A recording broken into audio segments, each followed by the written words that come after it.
Hi, everybody. Welcome back to another episode of the Kestra on the Fly podcast. I'm Rob Bartenstein, and as always, I'm joined by my partner and co-founder, Scott Wilson. Hey, Scott. Hey, Rob. Hey, Brianne. And today, our special guest is Brianne Polonia. Hey, Hi. Brianne. Yeah, thank you both for having me here. Excited. Good to have you here. Thanks for agreeing to sit with us. Yeah, absolutely. So just to kind of get the listeners familiar with who you are at a high level, why don't you just give a quick little thumbnail sketch of your background? Sure. So let's see. I've been in the business for almost 20 years. I am currently with Symphony Wealth Group out of Plano, Texas. Mm-hmm. I joined them back in October of 24. And how's it been working with Symphony? Because you came to this from a slightly, for us, a slightly non-traditional route, right? Mm-hmm. So you want to talk a little bit about that and how you got to Symphony? Yeah, I mean, definitely I think my journey was different, right? Yeah. So I had already been in the independent space for about 4 or 5 years. Mm-hmm. And I left, the wirehouse in about 2018 and, realized and sort of craved that independence. Plus I have a niche business in the divorce CDFA, which we'll probably get into. Yeah, but, for sure. And so I was a little handcuffed and really couldn't operate the business the way I wanted to. So I had started to, I call speed date, RIA firms. Sure. And, at that point, you don't know what you don't know. And I landed at a firm where everything just wasn't exactly what I needed to be able to operate my business. And so I had then went to a different RIA firm in a very similar situation. And so then I stumbled upon Kestra and Symphony and best decision. That's so good to hear. So you actually spoke with a couple of firms here, didn't you? I did. And so what sort of helped you land at Symphony? What was the real trigger, if you can think of one? Well, I mean, the team. Yeah. I mean, if you sit with Josh, Amber, and Lee, I mean, just the synergy of the three of them. Mm-hmm. And then I think, too, our vision was in line with just the growth of, the business, the practice, way that we operate, very client-centric. Yeah. It was like love at first sight. I remember when I got that call from a common friend that we had. Yeah. And it was just luck would have it, you were living in Dallas. Yeah. And, Symphony had just joined, and we knew what they were about. And just with your background, it was a great fit. And we were very pleased to have you, part of that process, and that you chose Symphony, which we thought in the end that's where you would end up. Great fit. It's been a great fit, no doubt about it. Yeah. And you had a really successful transition. I think Scott said you moved over 100% of assets. I did, 100% of my book. That's fantastic. Yeah. And this year you grew your own business by 20%? I think that's, wow. Yeah, close. That's a great year. Yeah, it was. Really it was a cool. good year, which is a testament to the team, to the firm. Because I don't think you could do that without, the support. Yeah. Let's talk a little bit about, since you brought it up, but let's talk a little bit about those designations that you have.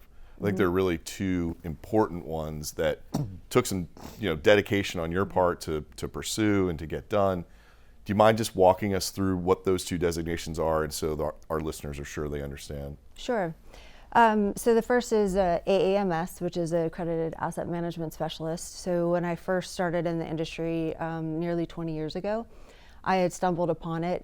At that time, that's when you're managing your own portfolios. Yeah. And so that designation just really specializes in more of the investment management and, comprehensive planning. Mm-hmm. The other is a CDFA, which is a certified divorce financial analyst. Yeah. And so I came across that designation in 2013. Simply because I went through a divorce, and I realized how many financial mistakes that I made, and didn't realize that there was such a designation. And so I immediately realized that I not only wanted to learn for myself, but of how I could help others, right? If I had my financial knowledge and background for so many years, that this could really be impactful for other people. What do you think? What percentage of your book do you think, is originally initiated, through that designation? I'd probably say close to maybe 50%. Okay. Yeah, because That's I still have a lot of my legacy clients from my door knocking days. Yeah.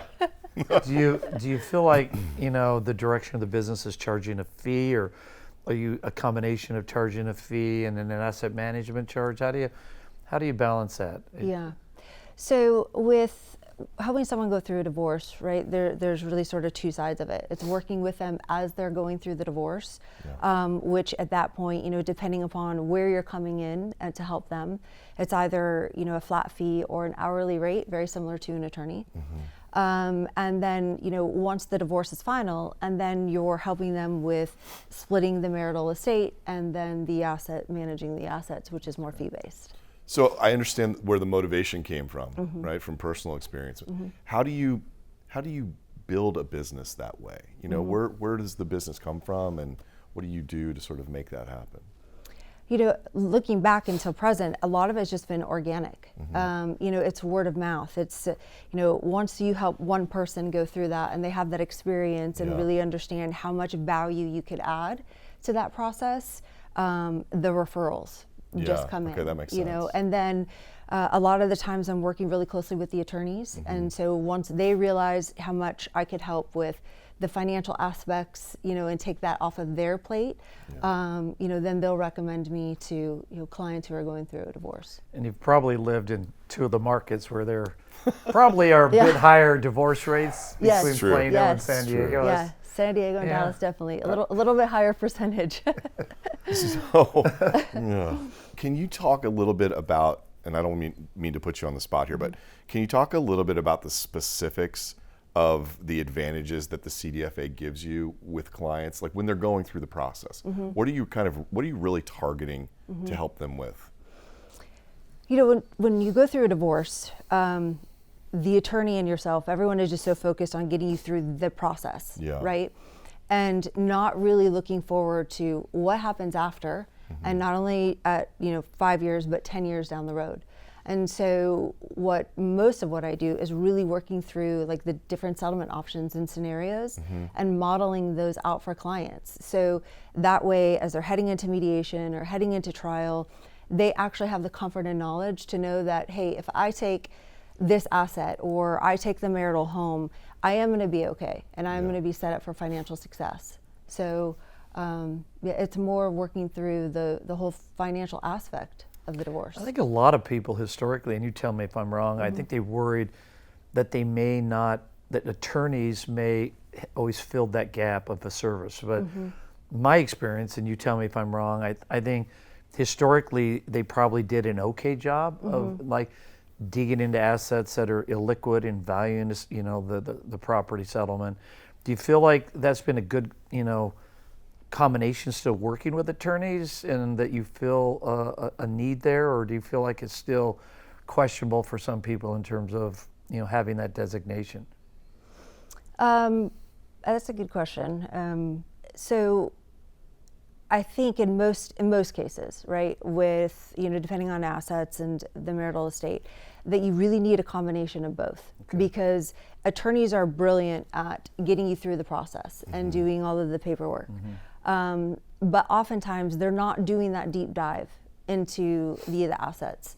And so that's where really we have a different lens as CDFAs to come in and to take a look at it a little differently. Yeah, I would think, you know, speaking as somebody who went to law school and didn't study. I was like a little careful how I said that about attorneys. Recovering attorneys, we'll kick them around a little bit. I just don't think that your law school experience gets you ready to do the sort of economic analysis that your designation and what you've learned how to do does for a client. So same client, totally different lens, you know. What are some of this, again, putting you on the spot here a little bit maybe, but what are some of the, if you want to call them, the common mistakes that people make or would make maybe in the absence of working with somebody like you, do you think? Well, I mean, when you're so emotionally charged, right? So you're not even thinking clearly through the process. And a lot of times it's, I just want to get this done, you know, and so that alone, you make mistakes because you're not really thinking through the process. Or you're just filled with so much anger, you know. So someone like me as a CDFA, a lot of times I'm helping clients take that emotion out of it and to be able to look at it, like, unfortunately, it's sad to say, but as you're going through a divorce, it's like a business at that point. Right. And that's how you have to look at it.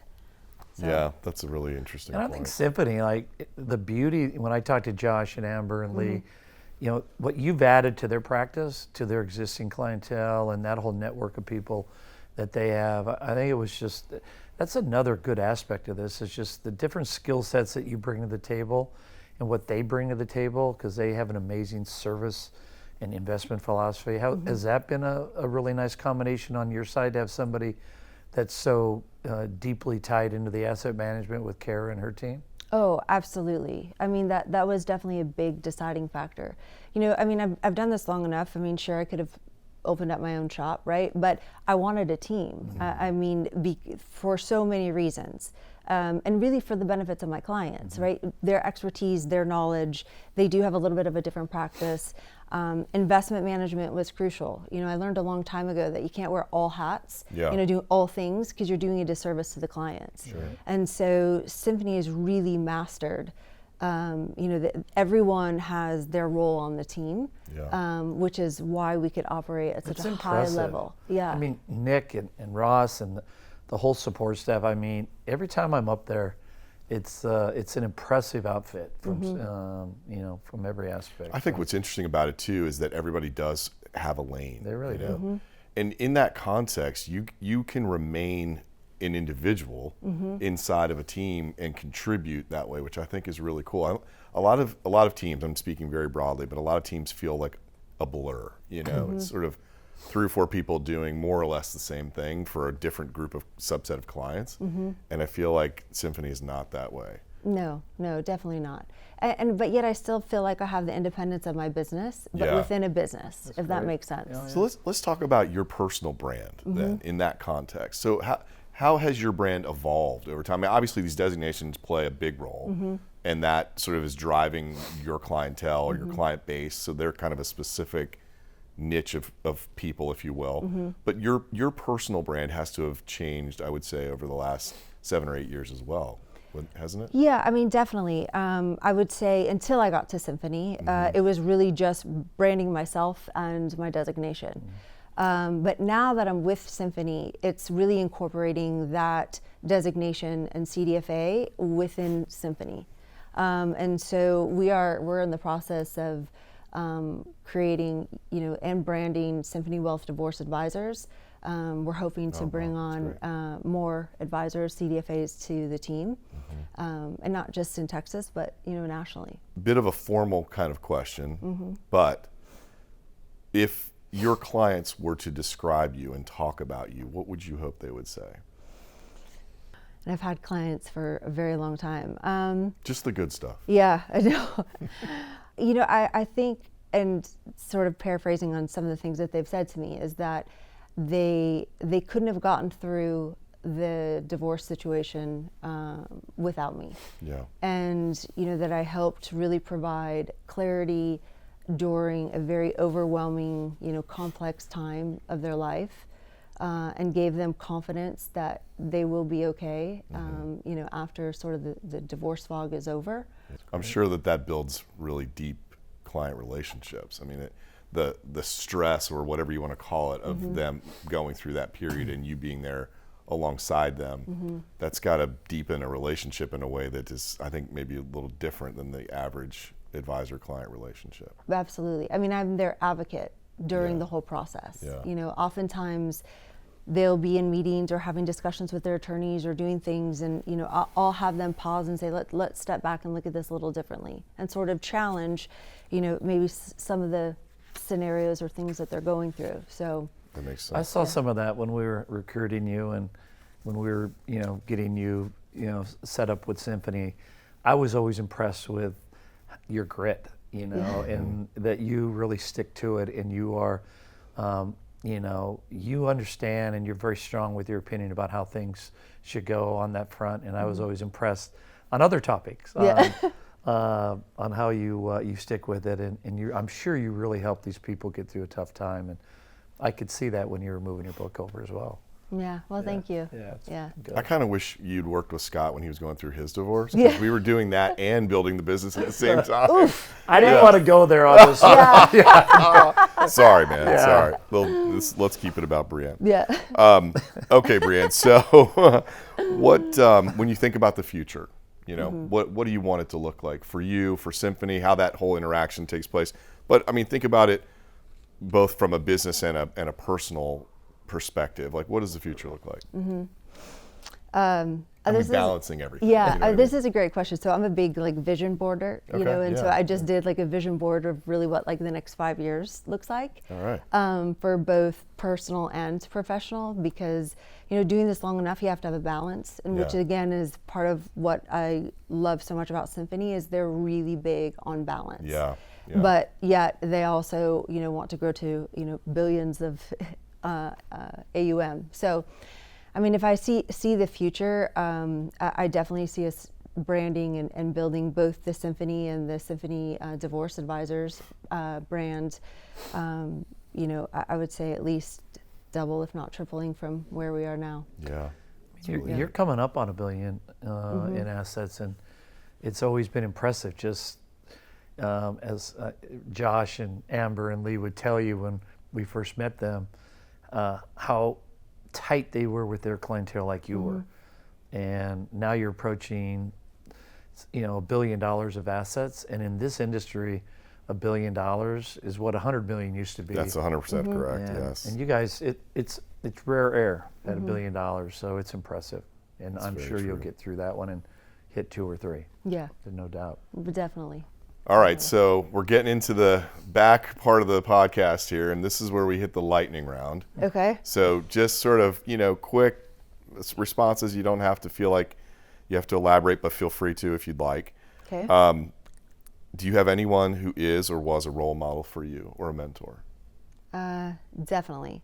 So Donna Risto, she was a female financial advisor with Edward Jones. Because of her is why I sit here today. Wow. And personally, my father. Yeah. Great. Yeah. What lessons did you take away from your relationship with Donna and with your dad?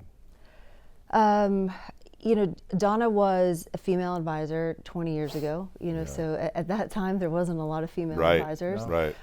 And again, just the way she ran her business, how successful she was top in the region. I wanted to be her.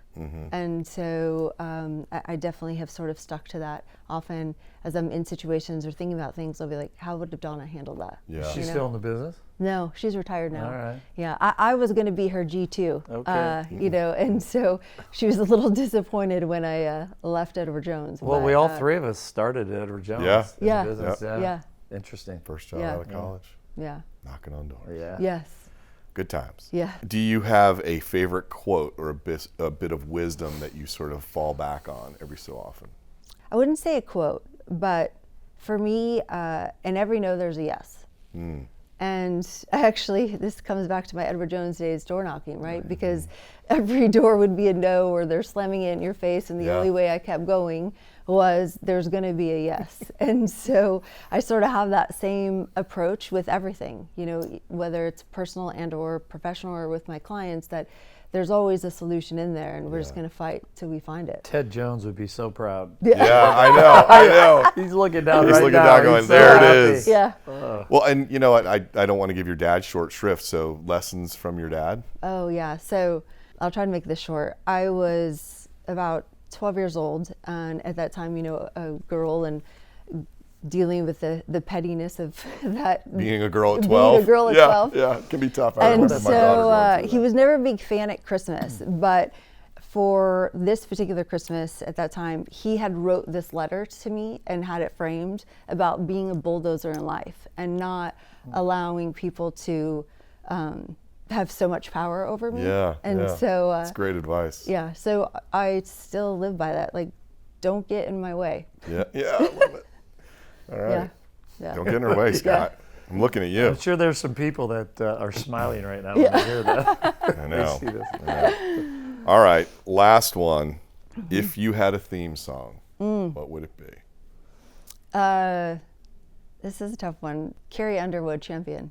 All right, that's it's a a good good one. Yeah. It's a good one. Scott, anything else? No, we're just, it's just a pleasure to see how well you've done, and the more we get to know you and your professionalism, and just we can see you're very, very good at what you do. So Yeah. we're proud of you. And, Thank you. We love seeing you working with Symphony. They're a great firm. I couldn't say it any better. I think we see you as a pro's pro, and you're really good at what you do. And I echo Scott's sentiment. We are really proud of you. Yeah, well, thank you. I mean, thank both of you. I mean, you guys were integral parts of getting me where I am today. So We're glad it happened. Thank you, Pete. Yeah. Shoot, Shout I out should have to given a Pete. shout out to Pete. Yeah, shout out to Pete. Mentor. Don't tell him. Don't show him this. All right, well, I guess we'll leave it there. Okay. Thank you. Thank you all for joining us for another episode. Scott, thank you. Brianne, thank you. Yeah, thank you both. Great episode. We'll see you next time.